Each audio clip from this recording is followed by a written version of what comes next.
Salut tout le monde, j'espère que vous allez bien. Obligé de vous faire une vidéo aujourd'hui, je sais pas si vous avez vu les marchés, c'est l'euphorie, mais l'euphorie totale. Moi, j'ai vu un max de verres sur mon portefeuille, j'ai vu des valeurs qui ont pris 10% aujourd'hui et qui sont maintenues avec ces 10%. C'est quand même incroyable ce qui se passe et c'était pas des valeurs de la défense, c'était des valeurs hautes. Je vais y venir, hein. Donc des valeurs comme Saint-Gobain, Commerzbank, etc.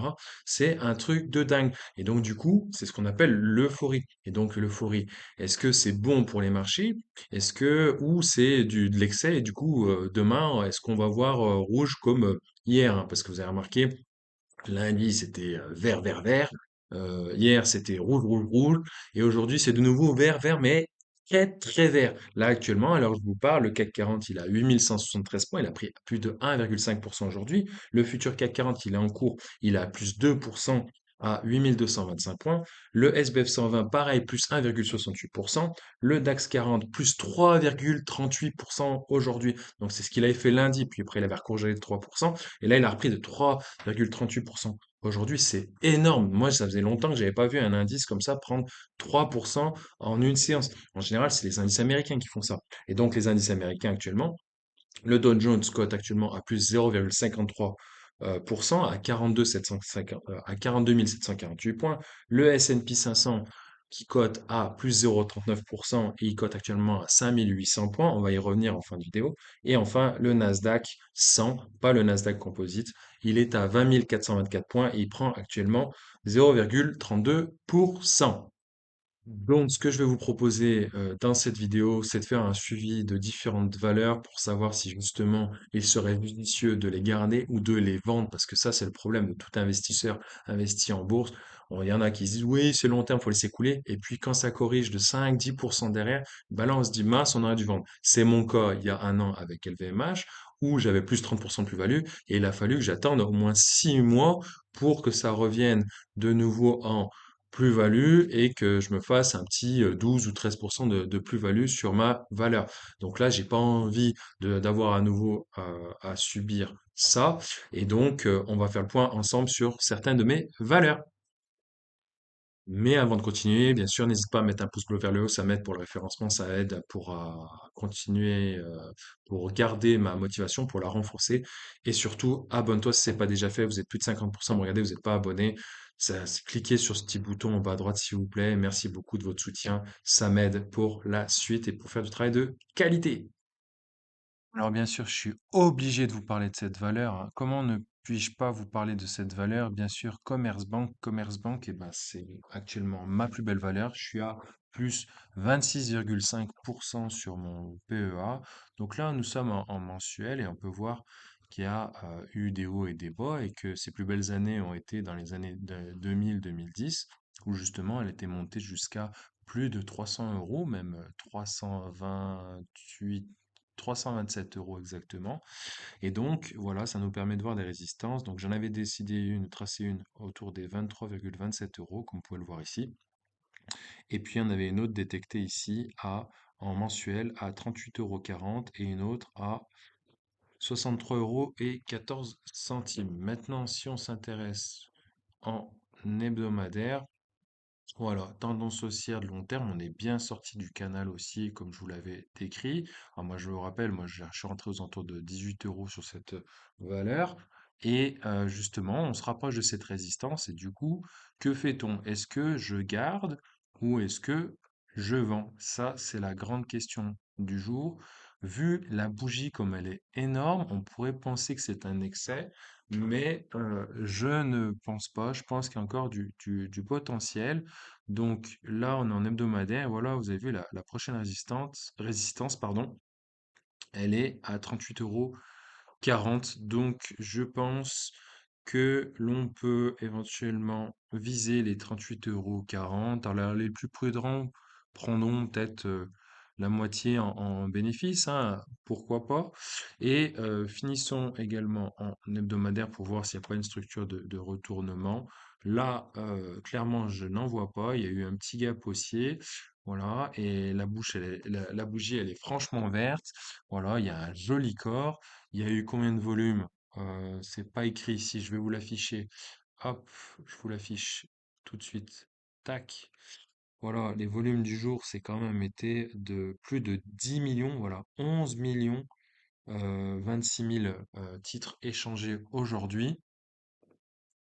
On voit quand même qu'il y a une hausse des volumes, donc tout porte à croire que ça va continuer à monter encore un peu. Alors, jusqu'à cette résistance, oui, vous voyez qu'il y a voilà, 23 et quelques, peut-être 24, et puis après, peut-être qu'il y aura une petite correction pour ensuite remonter plus haut. En tout cas, deux possibilités. Soit on vend une partie de sa position à 23-27, soit on garde et on est plus long terme et on vise les 38,40 €. Le compte fait, j'ai bien réfléchi. Je vais vendre, je vais mettre un ordre de vente à 23,27 € pour demain, parce que comme vous pouvez le voir, on est en zone de surachat sur le stochastique. La MACD, elle est quand même clairement au-dessus de sa ligne de signal. Donc, c'est des arguments pour moi, à mon sens, pour prendre des bénéfices, hein. Puis c'est quand même 27% de plus-value, hein, donc moi je pense qu'il faut encaisser. Ensuite, je continue avec Euronext, c'est ma valeur phare du moment, hein. Vous voyez, elle évolue dans un canal haussier depuis octobre 2023 et elle en est franchement sortie par le haut. Bah, un conseil là, ouais, moi je garderais. Je garde parce que voilà, elle monte lentement mais sûrement et on pourrait même tracer éventuellement un autre canal qui partirait comme ça. Voilà, vous voyez donc cette oblique haussière. Donc tant qu'on la franchit pas, on est vraiment tranquille et ça correspond à la moyenne mobile 11 périodes là en journalier. Donc vraiment, on est serein sur Euronext. Ensuite, on va parler de Fresenius, donc l'équipementier médical, les pousse-seringues électriques, donc voilà, équipement hospitalier. Donc vous voyez, les résistances de long terme en journalier sont à 39,72 € et à 47,20 €. Et là, si on zoome bien, on a franchi. Mais alors franchement, voilà. Même avec un petit gap haussier, il me semble, au-dessus des 39, enfin au-dessus de la résistance 39,72 et on a clôturé à 40,55 €, ce qui fait plus 2,89% au cours de cette dernière séance journalière. Eh bien, écoutez, voilà, on garde, hein, c'est une bonne nouvelle, hein. Voilà, donc on est tranquille, hein, voilà, on continue, hein, les moyennes mobiles sont bonnes, on s'en éloigne de plus en plus. Donc, direction les 47,20 € tout simplement. Allez, que la musique continue.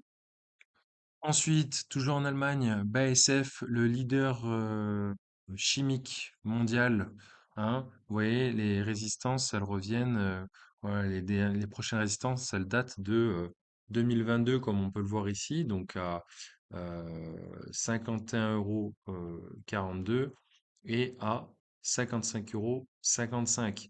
Donc, si on zoome sur ce qui s'était passé dernièrement, elle nous avait fait un petit peu peur, parce que moi j'étais rentré dessus à autour de 50 €. Elle a été montée légèrement, puis ensuite elle a pas mal corrigé avec cette bougie là du 19 février. On se dit, ah mince, les 48 €. Et j'avais décelé un canal où, voilà, de long terme, où ça pouvait redescendre vers les 44 €, il me semble. Alors là, je l'ai pas ici en tracé, mais c'est pas grave. En tout cas, voilà, là, vous voyez la bougie du jour, elle est énorme.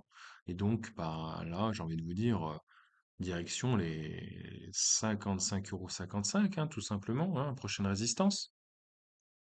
Je continue avec une autre valeur allemande que j'ai dans mon portefeuille, donc SAP, donc l'équivalent du Microsoft. Je disais Nvidia dans la précédente vidéo, mais c'est l'équivalent du Microsoft, on va dire, allemand, hein. Vous voyez, donc tendance haussière forte de court, moyen et long terme. Et donc, vous voyez, les plus hauts, c'était proche des 280 €. Moi, j'étais rentré dessus aux alentours des 275 €, exactement, 275 € et 75 centimes. Et après, elle a pas mal corrigé. Vous voyez, donc là, elle est en train de rebondir sur ce support de 259 € environ. Et donc voilà, je suis pas du tout inquiet puisque comme vous pouvez le voir ici, elle corrige, impulsion, correction, impulsion, correction, impulsion, correction, impulsion, correction, impulsion, correction un peu plus longue, impulsion plus forte, petite correction, impulsion. Et là, voilà, comme on a bah, justement, ne serait-ce que sur l'écran, de juin 2024 à maintenant, bah, elle a fait 60%, quoi, grosso modo. Donc, c'est énorme, c'était normal qu'elle recorrige un petit peu. Mais voilà, comme les marchés sont plus ou moins euphorique hein, en Europe, hein, notamment en France et en Allemagne, eh bien, on va continuer à profiter de ce mouvement haussier. Vous voyez, donc il n'y a pas de faiblesse dans le titre SAP. Voilà, la moyenne mobile 50 périodes, elle est actuellement 260. On cote actuellement à 264,70. Vous voyez la stochastique, on est en zone de survente, entre guillemets, donc tendance va être sûrement de nouveau à l'achat, c'est-à-dire vous voyez cette courbe, elle monte, elle descend, elle aussi, hein, c'est une sorte d'oscillateur, et là ça redescend, bah, du coup ça va sûrement finir par remonter en direction de la zone de surachat qui se trouve ici. Et là, bon, là par contre on est en dessous là, de la MACD, donc il est temps que ça corrige et que ça redevienne de nouveau vert. Vous voyez, en général, elle reste rouge pas très longtemps la MACD, hein, si je puis dire. Donc, je suis pas inquiet, ça peut même faire un bon point d'entrée pour certains qui ne sont pas entrés sur le titre parce que clairement, voilà, vous voyez la résistance à 263,15, bah, on est légèrement au-dessus, c'est un support. Et vous voyez, l'ère de l'IA n'est pas du tout révolue. SAP a publié des super chiffres en janvier 2025, il me semble. C'est pour ça qu'elle a continué à monter, hein. Vous voyez, 2025, c'est là, début 2025, hop, continue à monter. Donc, voilà, s'il y a bien une valeur tech européenne à surveiller, c'est celle-là. Puis, un petit mot sur le DAX, hein, c'est important d'en parler. Le DAX, c'est l'indice boursier allemand hein, qui surperforme pas mal d'indices, notamment le S&P 500 est de très loin. Et donc, vous voyez, il est en train de stagner actuellement à son plus historique proche des 23 308 points exactement. Donc là, actuellement, on code 23 081 points. Donc il va y retourner. Voilà, c'est une phase on va dire, de petite consolidation de range. C'est normal après une hausse spectaculaire voilà, de août 2024 à maintenant. Et il a fait voilà, plus 37%, quoi. Donc, c'est normal qu'il prenne un peu son souffle, hein, comme il l'a fait ici et un petit peu là. Donc, voilà, mais l'indice est voué à continuer, voué à monter hein, encore pour quelques temps, surtout avec ce qui se passe, les annonces notamment d'augmentation du budget de la défense qui a pas mal fait monter le marché. Et puis en plus, bien sûr, la baisse des taux directeurs qui sera actée demain par la BCE. En revanche, en ce qui concerne le CAC 40, c'est moins bien, puisque vous voyez, les plus historiques étaient proches des 8 250 points. Là, on s'en est rapproché dernièrement. Les plus hauts, c'était dernièrement, donc le 3 mars, 8 257,8 points. Donc voilà, c'était les ATH, le dernier ATH, donc on l'a pas vraiment dépassé, il me semble. Donc voilà, la France, elle est plus capricieuse, on va dire, que l'Allemagne. Voilà, il est fort probable que ça corrige un peu au niveau des 8 000 points. Voilà, le marché, il n'est pas aussi fort qu'en Allemagne. L'Allemagne, vous prenez les valeurs de défense et puis il y a toutes les autres valeurs qui sont en hausse. Vous avez vu SAP, BASF, la chimie, notamment, les banques. Là, en France, le luxe qui est une grosse pondération du CAC 40 ainsi que Total notamment, elles sont pas en forme, donc du coup, elles tirent un peu le CAC 40 vers le bas, donc ça leste un peu le CAC 40 si je puis dire. Donc, encore une fois, prudence pour ceux qui sont investis sur le CAC 40. Moi, ça fait bien un moment que j'ai alléger mes positions sur le CAC 40 en vendant notamment LVMH à 750 et j'ai bien fait parce qu'elle a coté dernièrement voilà un truc proche des 667 euros donc c'est une belle correction ça fait quoi ouais, ça fait 100 balles de moins quoi sur une valeur à plus de 750 euros enfin franchement donc prudence sur le CAC 40 et là on va regarder quelques valeurs ensemble que j'ai en portefeuille intéressante. Air Liquide, hein, une des valeurs phares du CAC 40, une des plus appréciées des investisseurs français. Donc le canal haussier de long terme, voilà, ça c'est la borne haute. Vous voyez, on est clairement au-dessus de cette oblique jaune. Je vous avais dit qu'il y avait une résistance proche des 177 euros parce qu'il y avait un pic ici et un pic là. Là, donc j'avais dit prudence. J'ai même hésité à vendre mes positions et je ne l'ai pas fait et je ne regrette pas parce que voilà, le marché, il est haussier, comme je vous dis, notamment en Europe. Donc là, beaucoup sont convaincus que Air Liquide va continuer à monter en direction des 190 points et le marché a l'air de leur donner raison. Vous voyez, les volumes sont bons. On n'est pas franchement en surachat. La MACD reste bonne. Donc, je pense qu'il y a encore un peu de potentiel en direction des 190 points. Voilà, il y a un petit canal haussier qui se trace, grosso modo, comme ça. Donc, tant qu'on est au-dessus de cet oblique, c'est pas mal. Donc, je vais mettre la deuxième borne qui se trouve, voilà, la positionner à peu près en même temps. Alors, le logiciel, s'il me fait pas défaut, il est en train de me faire défaut. Voilà.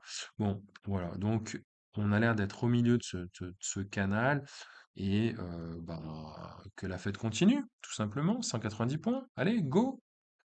Ensuite, j'aimerais vous parler à nouveau de L'Oréal, hein. Ça fait un petit moment que je vous en parle. Bon, c'est vrai que je suis actionnaire de L'Oréal. J'ai un PRU à 386 euros, 387 euros exactement. Donc, je suis en moins-value puisqu'elle cote actuellement 364. Mais ça fait un moment que je vous dis que même si le canal aussi de long terme, il est situé ici, voilà, il y a une tendance haussière qui se dégageait des plus bas derniers. Et je l'ai dit il y a plusieurs d'entre vous, il y avait moyen de se faire un peu de blé sur L'Oréal. Voilà. Donc ici déjà, on voyait que, mince, bon, on va la effacer, c'est pas grave, ça va pas le faire.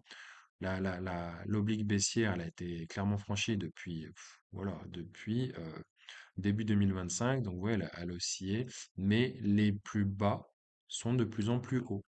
Les plus bas sont de plus en plus hauts. Vous voyez, là, 318, 324, 333. Donc peut-être que ça va retracer à nouveau vers ce support qui est décrit par Prime Time, donc voilà, proche des 350 euros, pour ensuite retourner au niveau des 375 euros. Et après, on verra. On verra. Mais en tout cas, un retour vers les 375, 380 euros me paraît très probable. Et il n'est pas exclu qu'elle monte jusqu'aux 415 euros, hein, 413 euros, hein, parce que, je ne sais pas si vous avez remarqué, les investisseurs, bah, ils cherchent les valeurs considérées comme en retard. Et elle, L'Oréal, à la différence d'une valeur comme Stellantis, elle a pas publié elle a publié des bons résultats. Et voilà, moi je la considère en retard par rapport à tout le reste. Elle est loin d'être en excès sur sa valorisation parce que les plus hauts, c'est proche des 460 euros. On en est très loin du compte, hein, d'accord? Donc je pense qu'il y a moyen de se faire. Voilà, côté 364. Bah là, déjà, si on vise les 413 euros, il y a encore 13% à se faire. Donc, moi, je pense qu'il y a encore du blé à se faire sur cette valeur, mais ce n'est que mon humble avis. Oui, j'étais obligé de vous parler de cette valeur, hein, franchement. Mais alors, je suis trop, trop, trop, trop content parce que voilà, Saint-Gobain, je vous avais dit que j'ai rentré dessus. Voilà, un canal haussier, voilà, qui était monté jusqu'à 97 et je m'étais dit si elle corrige à 93,5, et ben je rentre dedans. Chose que j'ai faite et je suis rentré autour des 93,50 €. Elle est remontée, elle est redescendue et puis là aujourd'hui, bam, plus 8,84% et elle a dépassé son all-time high. Elle a dépassé les 100 euros, donc nouveau record historique pour Saint-Gobain. Donc là, elle est puissante. Donc il est possible qu'elle retrace un peu vers les 98 euros, mais c'est pas grave. Elle va continuer de monter. Alors après, comment ils font, les spécialistes? Je vais vous le faire là rapidement. Ils prennent le range, donc mais après lequel? Donc on va prendre celui-là, donc de 85 euros à 98 euros, donc ça fait 13 euros. Donc vous rajoutez 13 euros à 98 et ce qui vous fait environ 111 euros pour le prochain objectif, on va dire, le nouvel ATH à viser. Donc bien sûr, il faut garder cette valeur sur le long terme. Vous ne serez pas déçus, vous voyez.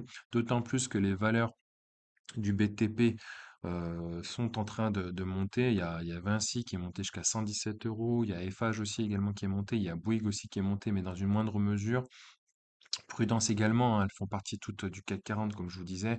CAC 40 est assez plus haut, donc il est possible que ça corrige par la suite, hein. On n'est pas à l'abri d'une dinguerie de Macron ou de Trump.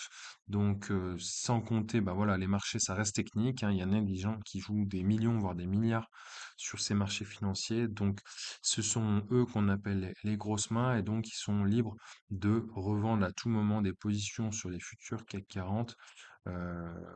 Voilà, donc concrètement, si vous êtes long terme, Saint-Gobain, c'est une belle affaire. Alors là, elle est un peu haut, donc elle va sûrement corriger un petit peu les jours suivants. Donc voilà, bah, le prochain point d'entrée, et si ça corrige pas trop, bah, proche des 98 euros, hein, c'est tout ce que je peux vous dire de plus.